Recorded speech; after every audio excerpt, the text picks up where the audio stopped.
Hello guys, welcome back. അപ്പൊ ഞങ്ങൾ കുറെ ദിവസത്തിന് ശേഷമാണ് റിവ്യൂ ആയിട്ട് വരുന്നത്. അപ്പൊ നമ്മള് വേറെ ഏതുമില്ല, നമ്മുടെ സ്വന്തം ലാലേട്ടന്റെ തുടരും. അതിന്റെ ഞങ്ങളുടെ കണ്ടിട്ട് ഇപ്പൊ കണ്ടു. അപ്പൊ കണ്ടപ്പോ തന്നെ റിവ്യൂ ചെയ്യാന്ന് വിചാരിച്ചത് ആ കാറിൽ ചെയ്യുന്നു കേട്ടോ. ശരിക്കും ഫസ്റ്റ് തന്നെ എനിക്ക് പറയാനുള്ളത്, ഈ ഫസ്റ്റ് ഡേ തന്നെ ഈ പടം കണ്ടവർക്കുള്ള ഒരു കിക്കാണ്. അവര് ഭയങ്കര ഭാഗ്യവന്മാരാണ്. എന്താ പറയാ, ഫസ്റ്റ് ഡേ ഒരു പ്രതീക്ഷയില്ലാതെ, ഞാനൊക്കെ എക്സ്പെക്ടേഷൻ വെച്ചിട്ടാ പോകുന്നത്, എന്നിട്ടും എനിക്ക് സാറ്റിസ്ഫൈഡ് ആയി. അപ്പൊ ഒട്ടും സാറ്റിസ്ഫൈഡ് പ്രതീക്ഷ ഇല്ലാതെ പോയിട്ട് ഗൂസ് ബംസും ലാലേട്ടന്റെ മൂമെന്റ്സും ഫാൻ ബോയ് മൂമെന്റ്സ് ഒക്കെ കിട്ടിയൊരു സംഭവം ഉണ്ടല്ലോ, അത് കിട്ടില്ല. എനിക്ക് ഞാൻ പറയുകയാണെങ്കിൽ ഞാൻ ഇതിന്റെ ട്രെയിലർ കണ്ടില്ല, അധികം മറ്റേ റിവ്യൂ കേട്ടില്ല, ഒന്നും കേട്ടില്ല. ഫ്രഷ് ആയിട്ടാ പോയി കണ്ടപ്പോൾ, ഫ്രഷ് ആയി പോയി കണ്ടപ്പോൾ സ്റ്റോറി പറയുകയാണെങ്കിൽ നോർമൽ ഒരു സ്റ്റോറി, പക്ഷെ ലാലേട്ടനെ പ്രസന്റ് ചെയ്തത് സെറ്റ് ആയിട്ട്. പിന്നെ അതുപോലെ ലാലേട്ടന്റെ ഒരു ഇപ്പോഴത്തെ ഒരു സിറ്റുവേഷൻ വെച്ച് നോക്കുമ്പോൾ ഒരു ഗ്രേറ്റ് കംബാക്ക് തന്നെയാന്ന് പറയുകയാണെങ്കിൽ. ശരിക്കും ഈ രണ്ട് കോംബോ. പിന്നെ എനിക്ക് സിനിമ കാണാൻ ഏറ്റവും വലിയൊരു പേര് തരുൺ മൂർത്തി എന്ന് പറഞ്ഞ ആളാണ്. കാരണം പുള്ളിയുടെ 2 സിനിമകളില്ലേ മുമ്പ് ചെയ്തു വെച്ചാൽ അതിന്റെ ഫേവറേറ്റ് പടം. സൗദി വെള്ളൊക്കെ ആയാലും പിന്നെ ഒന്നും കൂടി കാണാനുള്ള മനസ്സിനെ തൊട്ടിട്ട് എന്താ പറയാ, ഹാർട്ട് ടച്ചിങ് മൂവി എന്നൊക്കെ പറയാൻ പറ്റുന്ന ഒരു മൂവിയും, പിന്നെ അതിന്റെ മുന്നിലുള്ള ഓപ്പറേഷൻ ജാവ, അതെന്ന് പറഞ്ഞാൽ പുള്ളിയെ എനിക്ക് എന്താ പറയുക, മുമ്പ് ഫേസ്ബുക്കിൽ ഈ സിനിമയുടെ ഡിസ്കഷൻസ് ഒക്കെ നടക്കുന്ന നമ്മളൊരു സിനിമ പാരഡൈസ് ക്ലബ്ബ് അതുപോലത്തെ ഇതിലൊക്കെ അതിൽ നിന്ന് വളർന്ന് ഒരു സിനിമാ ബന്ധവും ഇല്ലാതെ വളർന്ന് വന്നൊരു ഡയറക്ടർ ഗ്രോത്ത് ഇപ്പൊ കാണുമ്പോണ്ടല്ലോ ഒരു രക്ഷയല്ല. ഞങ്ങളൊക്കെ ഡ്രീം ചെയ്യുന്ന സംഭവമാണ് ഇപ്പൊ നടന്നുകൊണ്ടിരിക്കുന്നത് പുള്ളിയുടെ ലൈഫിൽ. ഒരു ലാലേട്ടനെ വെച്ചിട്ട് ഒരു ഹൈപ്പില്ലാതൊരു പടം എടുക്കുക, എന്നിട്ട് അത് തൂക്കുക തിയേറ്ററില്. ഹൈപ്പില്ലാണ്ട് വന്ന സംഭവം ഈ ലൂസിഫർ ഒക്കെ ഭയങ്കര ഹൈപ്പിൽ വന്നിട്ട് ഒന്നും അല്ലാണ്ടായി പോയ പോലെ. അപ്പോൾ ഇത് എന്ന് പറയുകയാണെങ്കിൽ ഒരു ഹൈപ്പും ഇല്ലാണ്ട് വന്നിട്ട് എന്തെങ്കിലുമൊക്കെ ഒരു കമ്പാരിറ്റീവ്ലി ഭയങ്കര ബെറ്റർ ആയിട്ടുള്ള സംഭവം. പിന്നെ അതുപോലെ അതില് വില്ലൻ ക്യാരക്ടർ ആണെങ്കിൽ സെറ്റപ്പ് അടിപൊളി വില്ലനാണ്, പെർഫെക്റ്റ് ആയിട്ട് നമുക്ക് അങ്ങനെ ദേഷ്യം വരും ആളോട് അത്രക്ക്. ബിനു പപ്പു ആണ് വേറെ ലെവല്. ബിനു പപ്പു തകർത്തിക്കുന്നു. പുള്ളി ഈ മനുഷ്യൻ ഇതിന്റെ കോ ഡയറക്ടറുമാണ്, എന്നിട്ട് ഇതിൽ അഭിനയിക്കുക ചെയ്ത് അടിപൊളി റോള്. പുള്ളിക്ക് കൊടുത്ത ട്രിബ്യൂട്ടാണ് ശരിക്കും. ഈ ഇവരുടെ തരുണത്തും ഈ ബിനു പപ്പു നല്ല ഫ്രണ്ട്സ് ആണ്. പുള്ളിക്ക് ഇത്രയും നല്ല best role, one of the best റോളാണ് പുള്ളിക്ക് കിട്ടിയത്. ആ വില്ലനായിട്ട് വന്ന മനുഷ്യനെ ഞാൻ എവിടേക്കും ഇന്റർവ്യൂലൊക്കെ കണ്ടിട്ടുണ്ട്. മറ്റേ ആർട്ട് ഡയറക്ടറോ അങ്ങനത്തെ സംഭവമാണ്. പേര് നോക്കണം, സൂപ്പർ ലാലേട്ടനായിട്ട് മുട്ടി നിൽക്കാൻ പറ്റിയൊരു വില്ലൻ. കുറെ കാലത്തിന് വില്ലൻ പെർഫെക്റ്റ്, ഒരു അക്ഷരം തെറ്റാണ് നമുക്ക് പറയാം. വില്ലൻ, കറക്റ്റ് വില്ലൻ, അതാണ്. അതിൽ വേറെ ഒന്നും അങ്ങനെ സെറ്റപ്പ്. എന്താ പറയാ, ടിക്കറ്റ് എടുത്തോ കണ്ടോ അടിച്ചു പൊളിച്ചോ, അത്രയും സംഭവമുണ്ട്. ഫസ്റ്റ് ഹാഫ് വരെ എന്താ പറയാ നോർമൽ ഒരു ഗ്രാഫ് നമ്മളൊക്കെ ഇൻട്രൊഡ്യൂസ് ചെയ്യാം കഥ. ഈ കഥ എന്ന് പറഞ്ഞാൽ ഞാൻ പറയുന്നില്ല, ഈ കഥ എവിടെയും പറയാത്തതാണ്, ഇതുവരെ വരാത്തൊരു സംഭവമാണ്, ത്രെഡാണ്. ഇത് ഒരുപാട് പ്രാവശ്യം ഇട്ട് കളിച്ചാണ്, പക്ഷെ ഇത് പറഞ്ഞ രീതി കുറച്ചും കൂടി വ്യത്യസ്തമാണ്. പിന്നെ അതുപോലെ ലാലേട്ടനെ പ്രസന്റ് ചെയ്ത്, പിന്നെ ലാലേട്ടന്റെ അഭിനയൊക്കെ ആണെങ്കിൽ നമ്മള് ഇപ്പൊ കൊറേ ഈ ദൃശ്യത്തിലൊക്കെ ദൃശ്യം എന്നായിട്ട് കമ്പയർ ചെയ്യാൻ പറ്റില്ല. ദൃശ്യം വേറെ, ഇത് വേറെ. സത്യം പറഞ്ഞാൽ എനിക്കൊരു ഇത് കിട്ടാൻ സ്പോയിലറാണ്, എന്നാലും എനിക്ക് പറയാം, എനിക്ക് ഫീൽ ചെയ്തത് പറഞ്ഞാല് ചില സീൻസ് ഒക്കെ എടുത്ത് കൊറേ സീൻസ് ഒക്കെ വെച്ച് കമ്പയർ ചെയ്യുകയാണെങ്കിൽ കറക്റ്റ് ഈ പടത്തിന്റെ ഒരു ഇത് കിട്ടണമെങ്കിൽ ഞാൻ പറഞ്ഞ ഒപ്പം തന്നെ പാടല്ലേ ലാലേട്ടന്റെ, അതും ദൃശ്യം ബ്ലെൻഡ് ചെയ്തിട്ട് എനിക്കത് ഫീൽ ചെയ്തു നല്ല നന്നായിട്ട്. അതൊരു നെഗറ്റീവ് എന്താ പറയാ, അത് തോന്നാൻ പാടില്ല, പക്ഷെ അങ്ങനെ കുറെ ചില സീൻസ് ഒക്കെ വന്നപ്പോ ഇത് ആ ഒപ്പത്തിലുള്ള അതേ സംഭവല്ലേ.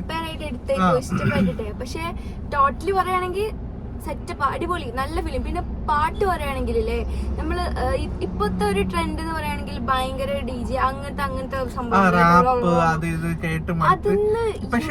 ഒരു പാട്ട് കേട്ടിട്ട് നമുക്കൊരു സംഭവല്ലേ, എന്താ പറയാ, ഉള്ളിലൊരു ഫീല്, ഒരു നല്ലൊരു ഫീൽ, അങ്ങനത്തെ നല്ലൊരു പാട്ട്, ഫാമിലി ഒക്കെ ആയിട്ട് കാണാൻ പറ്റിയ ഒരു ബെസ്റ്റ് മൂവി. നല്ല കൊറേ കാലത്തിന് ശേഷം ലാലേട്ടനെ എന്താ പറയാ പൊട്ടി പ്രതീക്ഷ വെച്ച് വരും, പൊട്ടും. ലാസ്റ്റ് വന്ന് എമ്പുരാൻ വരെ എനിക്ക് പേഴ്സണലി വലിയ ഇഷ്ടമായില്ല. പക്ഷെ ഇത് പണി വെച്ച് ഇതൊരു ഫാൻ ബോയ് പടം എന്നൊക്കെ പറയാം അല്ലെ. ലാലേട്ടൻ എവിടെയൊക്കെ ഹൈ വേണോ അവിടെയൊക്കെ ഹൈ കൊടുത്തിട്ടുണ്ട്.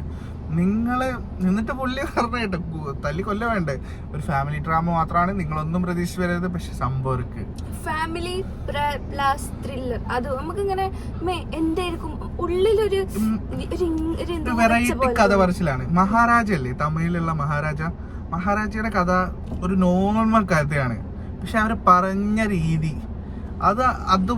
അതുകൊണ്ടാണ് ആ പടം ഇഷ്ടപ്പെട്ടത്. അല്ലെങ്കിൽ നോർമലായിട്ട് പ്ലെയിൻ ആയിട്ട് ആ കഥ പറഞ്ഞിട്ടുണ്ടെങ്കിൽ അച്ഛനെ മകളെ കൊന്നതിന് അങ്ങനെ ഇത് പ്രതികാരം അതേപോലൊരു സംഭവമാണ് ഇതും. കാരണം ഇതിലൊരു ഇൻസിഡന്റ് ഉണ്ട്, പക്ഷെ അത് ഇൻസിഡന്റ് ഒരുപാട് പടത്തിൽ വന്നതാണ്, പക്ഷെ അത് പറഞ്ഞ രീതി, ക്യാമറ ആണെങ്കിലും ആ ക്യാമറ എടുത്തതും നമുക്ക് ആ ഫീൽ ചെയ്യും. ലാലേട്ടൻ എന്താണോ ഫീൽ ചെയ്യുന്ന ആ സംഭവം നമുക്ക് ഇവിടുന്ന് ഫീൽ ചെയ്യും. കാരണം ആ മൊമെന്റിൽ നമ്മൾ ആ കൂടെ നമ്മൾ പോകുന്ന പോലെ തോന്നും. അതാ മെയിൻ ആയിട്ട്. ആ ഒരു ക്യാമറ ആ ഒരു എക്സ്പ്രഷനൊക്കെ ക്യാച്ച് ചെയ്ത് നമുക്ക് എന്താ അത്രക്ക് നമുക്ക് ഫീൽ ആവും. നമ്മളും അതിൽ ഇൻവോൾവ് ആവുന്ന പോലെ ഒരു എന്താ പറയാ കൊറേ കാലം ലാലേട്ടന്റെ ഒരു ഷർട്ടൊന്നും ഇടാതെ ഒരു ബാത്റൂമില് എന്താ പറയാ അങ്ങനെ ഒരു സീൻ ഉണ്ട്. അത് എത്ര കാലത്തിന് ശേഷം അങ്ങനെ ഒരു സീൻ എന്നറിയോ? എനിക്ക് തന്മാത്രയ്ക്ക് ഓർമ്മ വന്നു. തന്മാത്രയിൽ അങ്ങനെ ഒരു സീനില്ലേ, പുള്ളി ഓഫീസിൽ കയറി ചെന്നിട്ട് ഇങ്ങനെ കുളിക്കാൻ പോകുന്നത്. എന്തോ ഒരു ജാതി ആക്ടിങ്. ലാലേട്ടന്റെ കണ്ണ് അഭിനയിക്കുന്നുണ്ട്, കാലഭിനയിക്കുന്നുണ്ട്, വിരല് രോമം എല്ലാം അഭിനയിക്കുന്നുണ്ട്. പിന്നെ അതുപോലെ തന്നെ നമ്മളെ ശോഭനന്റെ ഒരു സീനൊക്കെ ഉണ്ട്, ഒരു നോട്ടൊക്കെ എനിക്ക് പേഴ്സണലി ഭയങ്കര ഇഷ്ടമായി. റഷിക്ക് അങ്ങനെ എനിക്കറിയില്ല ആ ഒരു ടൈമിന്. പക്ഷെ ശോഭന വളരെ മിസ്കാസ്റ്റ് ആയിട്ടാ തോന്നിയത്. ശരിക്കും ഒരു ആശശരത്തോ അല്ലെങ്കിൽ അങ്ങനെയൊക്കെ മതിയായിരുന്നു. ചിലപ്പോ എനിക്ക് തോന്നുന്നു ഒരു പണ്ടത്തെ ആ ഒരു കോംബോ കൊണ്ടുവരാൻ ശോഭനന്റെ അഭിനയം ഒന്നാമത് ശോഭന തന്നെ ഡബ് ചെയ്തിട്ടാണെന്ന് അറിയില്ല. എനിക്കൊരു നമ്മൾ കേട്ട ഒരു ശോഭനന്റെ ഒരു വോയിസ് ഒക്കെ ഇല്ലേ നമ്മളെ മനസ്സിലുള്ള, അപ്പൊ അതും ഇതും എനിക്കൊന്നും വർക്കട്ടായില്ല. പക്ഷെ അത് സംഭവം എനിക്ക് തോന്നുന്നു നമ്മള് ആ ശോഭനനെയും ആ ഒരു ലാലേട്ടിനെ നമ്മള് കുറെ ആൾക്കാർ കാണാൻ ആഗ്രഹിച്ചൊരു സംഭവം അല്ലേ, അതുപോലെ കൊണ്ടുവന്നു. പക്ഷെ എനിക്ക് പേഴ്സണലി ശോഭനന്റെ റോൾ ഇഷ്ടപ്പെട്ടോ. എനിക്കിഷ്ടായി. കുറച്ച് വയസ്സായ ആ ഒരു വയസ്സാവുമല്ലോ, അപ്പൊ ആ ഒരു ചേഞ്ച് ഉണ്ടാവുമല്ലോ എന്തിലും, ലുക്കിലാണെങ്കിലും സംസാരത്തിലാണെങ്കിലും. അത്ര പിന്നെ ടോട്ടലി പറയുകയാണെങ്കിൽ സെറ്റപ്പ് വൺ ടൈം എന്തായാലും വാച്ച് ചെയ്യാൻ പറ്റും. റീവാച്ചിനുള്ളതുണ്ടോന്ന് എനിക്ക് തോന്നുന്നില്ല. റീവാച്ചിനുള്ളതും പിന്നെ OTT വന്നാൽ നിങ്ങൾക്ക് തിയേറ്ററിൽ പോയിട്ട് ക്രൗഡിന്റെ കൂടുതൽ പോയിരുന്ന കണ്ടാലേ ആ സംഭവമുള്ളൂ. പിന്നെ ലാസ്റ്റ് പറയാൻ വിട്ടുപോയത് ഇതിന്റെ BGM സ്കോറും ചെയ്ത് പുള്ളി പാണി ഇങ്ങനെ ജെക്സ് ബിജോയ് എന്താ പറയാ, ജെക്സ് ബിജോയ്ക്ക് മോഹൻലാലിന്റെ സ്ക്രീനിലും പുള്ളിയുടെ BGM അത് അടിപൊളിയാണ്. പൊളിച്ച് ഞാൻ പുള്ളിയുടെ രണം അത് ഇതൊക്കെ കണ്ടിട്ട് ഇതില് വേറൊരു പരിപാടിയാണ് പിടിച്ചിരിക്കുന്നത്. ജെക്സ് ബിജോയ് എന്ന് പറഞ്ഞാൽ നമ്മളെ മനസ്സിലേക്ക് വരുന്നത് എന്താ പറയാ പുട്ടും ഇടിയും അങ്ങനത്തെ അടിപൊളി. പക്ഷെ ഇതിലൊരു സംഭവം ചെയ്തു വെച്ചിട്ടുണ്ട്. നിങ്ങൾ പോയി എക്സ്പീരിയൻസ് ചെയ്യാം, ടിക്കറ്റ് എടുക്കാൻ പോവാ, കാണുക.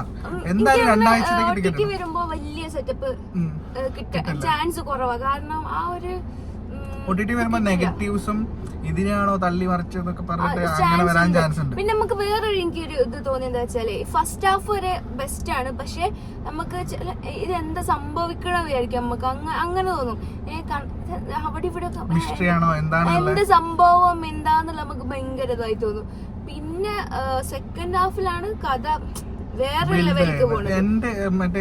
ഒരു ഡ്രാമ മൂഡിന്ന് വന്ന് നമ്മൾ ഇരുന്ന് ഒരു ചായ കുടിച്ച് കഴിയുമ്പോ ഒരു ത്രില്ലർക്ക് മാറും. അത്രേ ഉള്ളൂ സിമ്പിളായിട്ട് പറയുകയാണെങ്കിൽ. പിന്നെ എൻഡിങ്ങില് കുറച്ച് പറയുകയാണെങ്കിൽ എൻഡിങ് കുറച്ചും കൂടെ ഒരു ഗുമ്മാക്കി എനിക്ക് തോന്നാം. കുറച്ച് എന്താ പറയാ, പക്ഷെ ക്ലൈമാക്സിൽ നമുക്ക് പ്രതീക്ഷിക്കുന്ന നോർമൽ ഒരു സാധാ സിനിമേന്റെ എല്ലാ എൻഡിങ് പോലെ വേറെ ഒന്നും ചെയ്യാനില്ല. അതുകൊണ്ടാണ് ഇവര് തുടരുന്നിട്ടത് പേര്. ചിലപ്പോ ഇത് തുടരൂല, പക്ഷെ ഇത് തുടങ്ങി വെച്ചത് നല്ല രസമുണ്ട്. ഇനി തുടർന്നാൽ കുറച്ചുകൂടെ ഒന്നും കൂടെ സെറ്റപ്പ് ആവാമായിരിക്കും. ബെസ്റ്റ്. ഇതിന്റെ ബാക്കി ഉണ്ടെങ്കിൽ ഒരു ചാൻസ് ഇല്ല ബാക്കിക്ക്.